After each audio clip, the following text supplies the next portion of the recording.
Gavin Newsom was giving his highly anticipated press conference today announcing the debut of California's plan to redraw the maps in response to the blatant power grab by Trump and Republicans. And right in the middle of that press conference, this is what happened outside.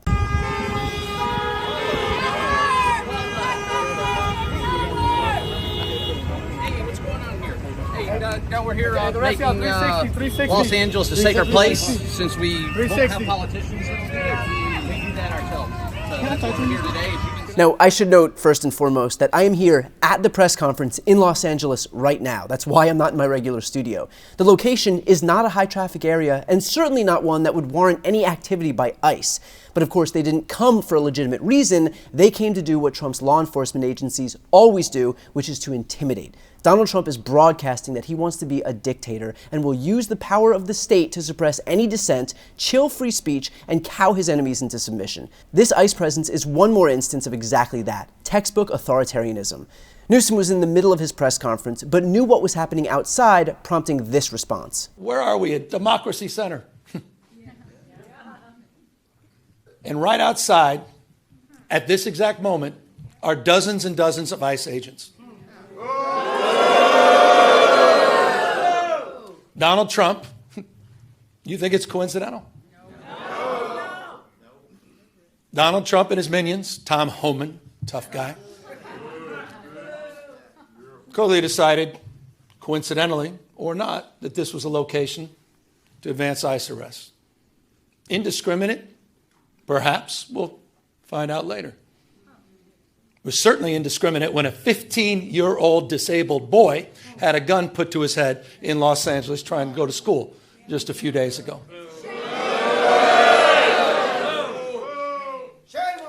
I met with it.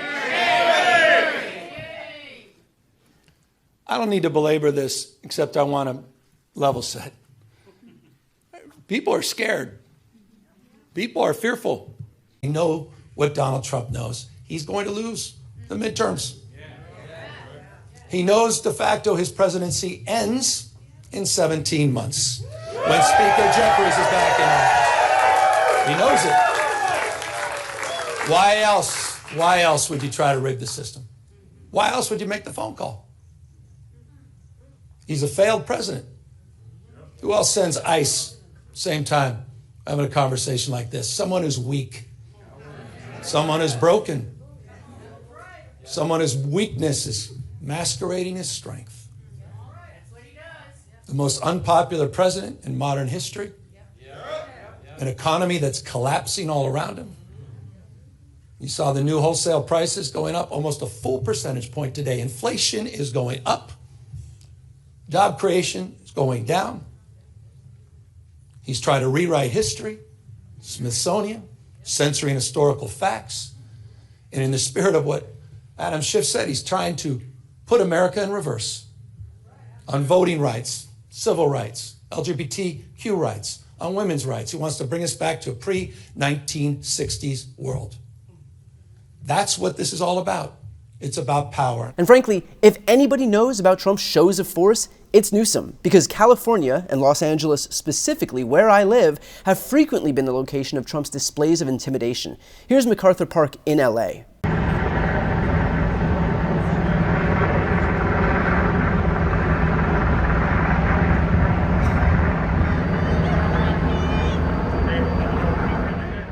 I mean, come on. Agents on horseback to sweep an empty park? You think this was really the best use of federal resources? You think this was really the most practical spot for this scene?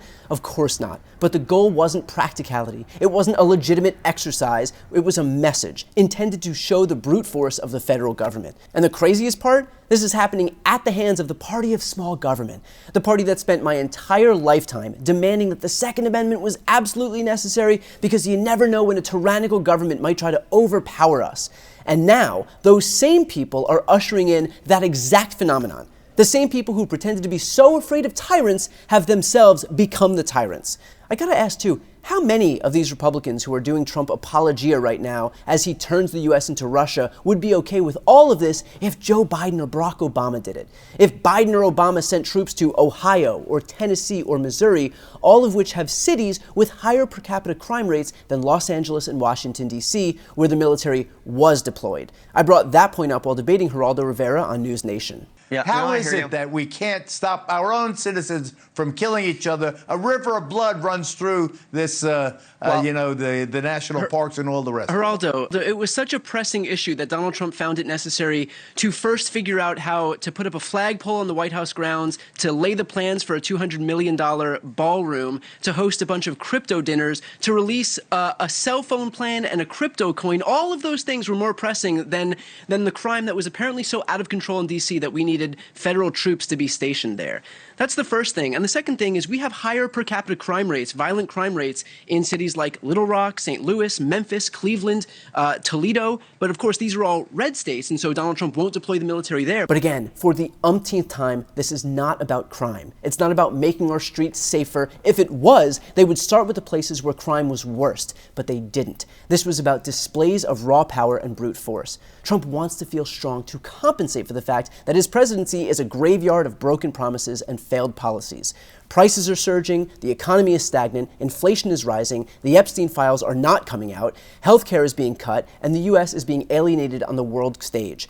Donald Trump wants you to think that he's strong, but only because his actions betray a presidency deep in the throes of weakness. So recognize why he is doing exactly what he's doing right now. He's scared, he's failing, and he knows it. And he knows that Americans can see it. And so this is his way of compensating. This is his way of distracting you. This is his way of manipulating you into thinking that he is tough and in charge, when in reality, his presidency has gotten away from him, his polling is plummeting, and Americans are waking up to the bill of goods they've been sold. Trump offered up a slew of promises and didn't follow through on any of them. Not on the economy, on prices, on IVF, on healthcare, on Epstein, or on ending foreign wars. But he has found time to give himself a tax cut, surround himself with opulent gold leafing, open up a new golf course in the UK, and build himself a $200 million ballroom that only he gets to use. How many of you out there have benefited to the same degree that Donald Trump has? Who's doubled their net worth in the last 6 months? Who's managed to add $2.5 billion to their bank account? He has, because that is his priority, shaking down the rubes while he laughs all the way to the bank. He promised that he would look out for you, but he's only looking out for himself.